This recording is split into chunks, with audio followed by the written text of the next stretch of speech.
एक बार बुद्ध से मलुक के पुत्र ने पूछा, भगवन, आपने आज तक यह नहीं बताया कि मृत्यु के उपरांत क्या होता है। उसकी बात सुनकर बुद्ध मुस्कुराए। फिर उन्होंने उससे पूछा, पहले मेरी एक बात का जवाब दो।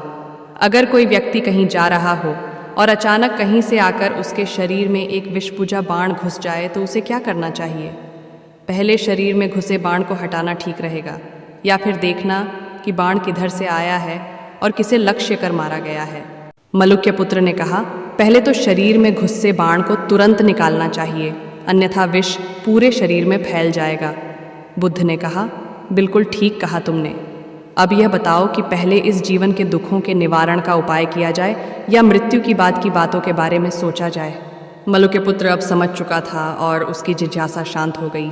एक दिन एक व्यक्ति बुद्ध के पास पहुंचा। वह बहुत अधिक तनाव में था। अनेक प्रश्न उसके दिमाग में घूम घूम कर उसे परेशान कर रहे थे, जैसे आत्मा क्या है, आदमी मृत्यु के बाद कहाँ जाता है, सृष्टि का निर्माता कौन है, स्वर्ग नरक की अवधारणा कहाँ तक सच है और ईश्वर है या नहीं। उसे इन प्रश्नों के उत्तर नहीं मिल रहे थे। जब वह बुद्ध के पास पहुंचा तो उसने देखा कि बुद्ध को कई लोग घेर कर बैठे हैं। बुद्ध उन सभी के प्रश्नों व जिज्ञासाओं का समाधान अत्यंत सहज भाव से कर रहे हैं। काफ़ी देर तक यह क्रम चलता रहा, किंतु बुद्ध धैर्यपूर्वक हर एक को संतुष्ट करते रहे। बेचारा व्यक्ति वहाँ का हाल देखकर परेशान हो गया। उसने सोचा कि इन्हें दुनियादारी के मामलों में पड़ने से क्या लाभ, अपना भगवत भजन करें और बुनियादी समस्याओं से ग्रस्त इन लोगों को भगाए। किंतु बुद्ध का व्यवहार देखकर तो ऐसा लग रहा था मानो इन लोगों का दुख उनका अपना दुख है। आखिर उस व्यक्ति ने पूछ ही लिया, महाराज, आपको इन सांसारिक बातों से क्या लेना देना?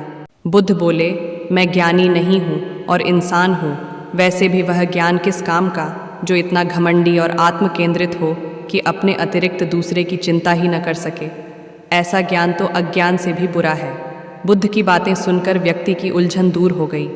उस दिन से उसकी सोच व आचरण दोनों बदल गए।